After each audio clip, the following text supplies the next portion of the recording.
마태복음 17장 14절에서 27절까지의 말씀을 제가 봉독하도록 하겠습니다. 그들의 무리에게 이르매 한 사람이 예수께 와서 꿇어 엎드려 이르되 주여 내 아들을 불쌍히 여기소서. 그가 간질로 심히 고생하여 자주 불에도 넘어지며 물에도 넘어지는지라. 내가 주의 제자들에게 데리고 왔으나 능히 고치지 못하더이다. 예수께서 대답하여 이르시되 믿음이 없고 패역한 세대여, 내가 얼마나 너희와 함께 있으며 얼마나 너희에게 참으리요. 그를 이리로 데려오라 하시니라. 이에 예수께서 꾸짖으시니 귀신이 나가고 아이가 그때부터 나으니라. 이때 제자들이 조용히 예수께 나와 이르되 우리는 어찌하여 쫓아내지 못하였나이까. 이르시되 너희 믿음이 작은 까닭이니라.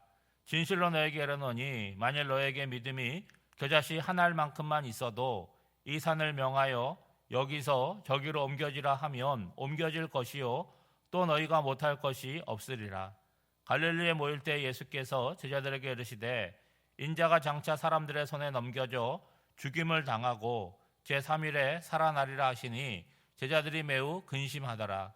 가버나움에 이르니 반세겔 받는 자들이 베드로에게 나와 이르되 너의 선생은 반세겔을 내지 아니하느냐. 이르되 내신다 하고 집에 들어가니 예수께서 먼저 이르시되 시몬아 내 생각은 어떠하냐. 세상 임금들이 누구에게 관세와 국세를 받느냐. 자기 아들에게냐 타인에게냐. 베드로가 이르되 타인에게니이다. 예수께서 이르시되 그렇다면 아들들은 세를 면하리라. 그러나 우리가 그들이 실족하지 않게 하기 위하여 내가 바다에 가서 낚시를 던져 먼저 오르는 고기를 가져 입을 열면 돈 한 세겔을 얻을 것이니 가져다가 나와 너를 위하여 주라 하시니라. 아멘. 오늘 본문을 앞에 보면 예수님께서 변화산에서 변형되신 모습이 나왔습니다. 그리고 산에서 내려오셨으니까 오늘 본문은 산 아래서 일어난 일, 그러니까 우리가 대부분의 일상을 살아나가는 그런 현실에서 일어나는 일입니다. 여러분, 산 아래에서는요 언제나 사건이 발생하고 문제가 일어나기 마련입니다. 오늘 본문을 보시면 세상에서 가장 큰 문제를 가진 한 남자가 찾아와요. 여러분, 세상에서 가장 큰 문제가 뭡니까? 내 문제인 것 같지만 내 문제보다 더 큰 문제가 자식의 문제입니다. 자식의 문제 가운데서도 가장 큰 문제가 뭐냐면 아프다는 거, 건강의 문제인 거죠. 오늘 본문 15절 말씀에 보면 이 아들이 심한 간질병에 걸려서 언제 발작을 할지 모르는 거예요. 그래서 물에도 넘어지기도 하고 불에도 넘어지고 있는 위험한 삶을 살아가는 거죠. 여러분, 아버지라면 무슨 방법을 써서라도 이 아이를 고쳐주고 싶지 않겠습니까? 이 아버지도 많은 노력을 했겠죠. 그런데 방법이 없었습니다. 그런데 예수님께 나오면 고침을 받을 수 있다는 소망을 갖고 나왔는데 마침 예수님께서 변화산에 올라가셨을 때 오셨기 때문에 예수님을 만나지 못하고 제자들에게 보여줬는데 제자들이 능히 고치지 못하였다는 거죠.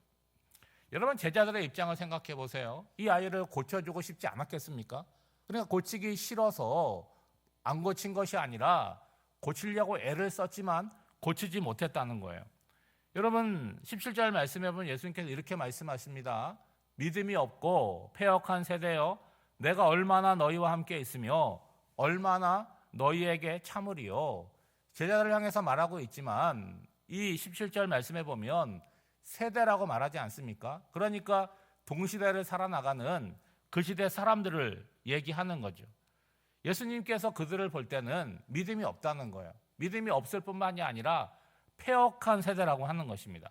이 패역하다라고 하는 것은 하나님의 뜻을 거스르려고 자기 뜻대로 살아가는 그런 삶을 이야기하는 거죠. 그럼에도 불구하고 자신들이 믿음이 없고 패역하게 살아가고 있다는 것을 인지하지 못하고 살아가고 있다는 거죠. 그러니까 지금 그 자리에 모여든 그 세대 사람들은 간질병에 걸린 한 아이를 보고 있지 않습니까? 그러면 그 아이를 보고 어떤 마음을 가져야 돼요? 불쌍히 여기는 마음, 긍휼한 마음을 가져야 돼요. 그 아이를 고쳐보려고 애쓰는 제자들을 볼 때에 합심하여 기도하는 마음이 있어야 되는데 어떻게 보고 있는 것입니까? 좋은 구경거리로 보고 있음을 얘기하고 있는 거죠. 베드로의 신앙 고백 이후에 예수님께서 처음으로 고난과 부활에 관한 말씀을 하십니다. 그리고 이제 이 세대를 향해서 뭐라고 얘기하냐면 믿음 없고 패역한 세대라고 말씀을 하시지만 꾸짖는 걸로 끝이지 않고 그 세대 사람들을 위하여 죽음의 길, 십자가의 길, 구원의 길을 걸어가고 있는 거죠. 이제 시간이 얼마나 남았습니까? 얼마 남지 않았다는 거예요. 그런 상황 가운데서 제자들과 이 세대를 볼 때 어떠한 마음이시겠습니까? 안타까움이 가득한 마음으로 바라보고 계시는 거죠. 이제 예수님께서 그 아이를 데려오라고 말씀하십니다. 그리고 그 아이 속에서 그 아이에게 발작을 일으키는 귀신의 존재를 꾸짖고 쫓아내심으로 말미암아 아이를 온전하게 하시죠. 여러분, 제자들은 나름대로 최선을 다했지만 귀신을 쫓아내지 못했어요. 근데 예수님은 단번에 쫓아내십니다. 그러니까 당연히 예수님께 질문이 생기지 않겠어요? 어찌하여 우리는 이 아이를 고치지 못했습니까? 라고 묻는 것이죠. 이에 대해서 예수님께서는 너희 믿음이 작기 때문이다 라고 말씀을 하십니다. 정확하게 표현을 하면 믿음이 없는 것은 아니라는 거예요. 믿음이 분명히 있긴 한데 그 믿음이 산 아래서 일상을 살아갈 때에 필요할 때 능력으로 나타나지 못하는 그런 믿음이라고 말씀하고 있는 거죠. 여러분, 복음서는요, 예수님의 사역은 하나님의 나라를 확장하는 일로 시작이 되지 않습니까? 그러니까 예수님께서 오심으로 말미암아 하나님 나라가 시작되었잖아요. 그러니까 우리는 이미 시작되었고 아직 완성되지 않는 하나님 나라를 살아가는데 하나님 나라는 그때로부터 지금까지 어떻게 되는 거예요? 조금씩 계속해서 확장하고 있다는 거죠. 여러분, 하나님 나라는 어떤 나라입니까? 하나님께서 주권을 가지고 다스리시는 그런 나라는 거죠. 그러니까 하나님께서 주인으로 역사하시는 삶이 하나님 나라의 삶이라는 거예요. 여러분, 그 나라의 임함은 어떤 방식으로 나타나느냐? 온전하지 못했던 것들이 온전해지는 거잖아요. 예를 들면 병든 자들이 치유를 받습니다. 귀신 들려서 자기 의지로 살아가지 못했던 자들에게서 귀신이 쫓아나가고 그 사람이 온전케 되는 거죠. 그러니까 하나님의 나라가 확장된다는 것은 세상 속에 속해 있던 사람들, 그리고 하나님과 상관없던 사람들이 하나님 나라로 편입됨을 의미하는 거죠. 여러분, 이거는 영적인 전쟁 아닙니까?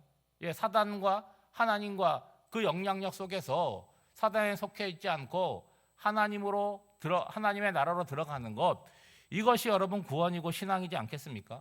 여기에서 가장 중요한 게 뭐라는 거예요? 믿음이라고 하는 거예요. 여러분, 거슬러 올라가서 마태복음 10장을 보면 예수님께서 12제자를 파송하시면서 이렇게 기록하고 있죠. 예수께서 12제자를 부르사 더러운 귀신을 쫓아내며 모든 병과 약한 것을 고치는 권능을 주시니라. 이미 제자들은 그 능력을 받았어요. 그리고 전도 현장에 나가서 그 능력을 체험하였습니다. 근데 문제는 뭐냐? 그 세대 자체가 믿음이 없고 하나님의 뜻을 거스르는 패역한 세대이기 때문에 제자들이 갖고 있는 그 믿음이 제대로 작동하지 못하다라고 하는 거죠. 이런 믿음이라고 하는 건 어디서 뚝 떨어지는 것이 아니잖아요. 하나님의 관계 속에서 우리 안에 생겨나는 것이 믿음인데 사람을 의식하고 그 상황에 짓눌려 있기 때문에 그것이 제대로 작동하지 못하다는 거죠. 이어서 예수님께서 제자들에게 놀라운 말씀을 하시는데 여러분 20절 말씀을 보시죠. 만일 너희에게 믿음이 겨자씨 한 알만큼만 있어도 이 산을 명하여 여기서 저기로 옮겨지라 하면 옮겨질 것이요 또 너희가 못할 것이 없으리라. 앞서 하신 말씀과 좀 상충되는 말씀처럼 보이지 않습니까? 앞서 귀신을 쫓아내지 못한 제자들의 문제가 뭐냐? 믿음이 없기 때문이다. 믿음이 작기 때문이라고 말씀을 하셨어요. 그런데 이번에는 뭐라고 말씀하십니까? 겨자씨 한 알만큼의 믿음만 있어도 산을 옮길 수 있는 능력이 있다라고 말씀을 하세요. 여기서 겨자씨 한 알이라고 하는 거는요, 세상에서 가장 작은 것을 상징하는 언어입니다. 그러면 그동안 제자들이 예수님을 따라다니면서 3년을 따라다녔는데 형성된 믿음 자체가 겨자씨 한 알보다 더 작다는 의미가 아닌가라고 생각할 수 있어요. 그런데 여러분, 믿음이 뭐냐라고 하는 걸 생각해 보셔야 되는데, 여러분, 믿음이라고 하는 게 내가 할 수 있다는 긍정적인 마음이 아니라는 거죠. 그리고 내가 뭘 할 수 있다, 확신의 의미가 아니라는 거예요. 내가 기준이 아니라 누가 기준입니까? 하나님께서 하실 수 있다. 그리고 하나님과의 관계에서 생겨나는 것이 바로 믿음의 실체라는 거죠. 여러분, 겨자씨 한 알은요, 눈에 보이지 않을 정도로 아주 작습니다. 그러나 마태복음 13장에서 겨자씨 비유가 나오지 않습니까? 겨자씨가 모든 씨보다 작은 것이지만 작은 상태로 있는 것이 아니잖아요. 그것이 땅에 심겨지게 될 때 모든 나무보다 더 커서 새들이 깃들일 정도로 자라나게 된다는 거죠. 그러면 겨자씨만한 믿음이라고 할지라도 그 믿음은 어떤 것을 통해서 커지게 되는 거예요? 시간을 통해서 자라나게 되는 거죠. 여러분, 겨자씨와 같은 믿음이라는 것은 작다는 것에 초점이 있는 것이 아니라 그 속에 생명이 있어서 살아있다는 거예요. 그래서 기회와 시간 속에서 자라나게 되고 그 능력이 결국은 나타나게 되는 것을 말하고 있는 거죠. 여러분, 신앙생활하는 사람들 가운데 나는 믿음이 참 커, 그런 사람들 들어보셨습니까? 그런 사람들 없어요. 제가 목회를 하면서 만나는 모든 사람들은 믿음이 작아요, 믿음이 없어요, 제가 교회만 다니지 믿음이 없습니다 하는 이야기를 많이 듣습니다. 그런데 여러분, 우리의 믿음을 보증하고 지지하는 하나님이 언제나 크시다라고 하는 거예요. 그러므로 믿음은 내가 어떠하느냐 거기에 근거를 두는 것이 아니라 하나님을 얼만큼 의지하느냐 거기에 달려 있는 거죠. 내 믿음은 비록 겨자씨처럼 작을지 모르겠지만 그 믿음이 하나님을 향한 믿음이라고 한다면 하나님의 능력은 산을 옮길 수도 있음을 내가 믿는 것이죠. 여러분, 귀신 들린 아이, 또 병자를 고치는 것은 어떤 특별한 기술이 아니잖아요. 주문이 있는 것이 아니잖아요. 주님께서 믿음을 가진 사람을 통해서 나타내는 능력의 모습이라고 하는 거예요. 여러분, 사도행전을 보면 사도들이 병자들을 고쳐요. 그럼 사람들은 뭘 주목을 합니까? 그 능력을 주시는 하나님을 주목하는 것이 아니라 눈에 보이는 사도들을 주목하잖아요. 그때 사도들이 어떤 반응을 보입니까? 옷을 찢을 정도로 부인하고 그러지 않습니까? 예수님께서 하신 것인데 왜 나를 주목하느냐 그렇게 말하는 거예요. 여러분, 바로 그것 아닙니까? 하나님이 필요하시면 하나님의 역사가 나타나게 되는 거죠. 그 가운데 우리는 뭐 하는 거예요? 하나님의 능력을 기대하는 것이고 우리의 마음을 담아서 중보기도 할 뿐이라고 하는 것이죠. 그리고 무엇보다 내 눈앞에서 당장 그 일이 일어나지 아니할지라도 우리가 기도하는 것이 하나님의 때에 하나님의 방법으로 응답하신다는 것을 기다리는 신앙적인 인내가 필요하다는 거예요. 이어서 주님은 두 번째로 순환 예고를 하시는데 첫 번째 순환 예고와 좀 내용이 다르죠. 이제는 그 주기가 좀 짧아졌고 오늘 본문에 보면 구체적으로 내가 사람들의 손에 넘겨진다는 표현을 사용하고 계십니다. 그리고 죽는 것이 아니라 죽임을 당한다라고 표현하고 있죠. 그리고 3일 만에 다시 살아난다라고 말씀을 하십니다. 앞서 예수님이 없을 때 능력이 없음이 드러난 제자들의 입장에서는 이제 곧 닥쳐올 예수님의 고난에 대한 예고를 들으면서 어떻겠습니까? 마음이 급해지고 의기소침해지겠죠. 예수님께서 제자들을 향해서 거듭해서 순환 예고를 하시는 이유가 무엇입니까? 시간이 얼마 남아 있지 않다라고 하는 거예요. 이것은 결국은 종말론적인 이야기를 하고 있는 거죠.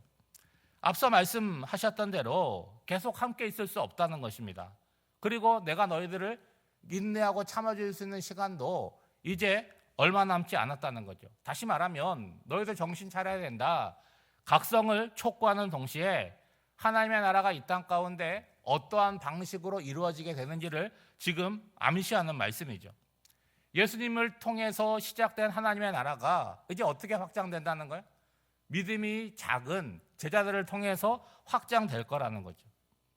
사랑하는 여러분, 오늘 새벽에 기도하러 나오셨는데 기도는 하나님을 향해서 때를 쓰는 것이 아닙니다. 하나님의 뜻이 하나님의 때에 이루어짐을 내가 믿고 그렇게 될 줄로 고백하는 것이죠. 우리에게 있어서 산을 옮긴다라고 하는 것, 그게 가능하겠냐, 불가능하다, 생각할 수도 없다라고 하실지 모르겠지만 하나님에게는 크고 작은 것이 없어요.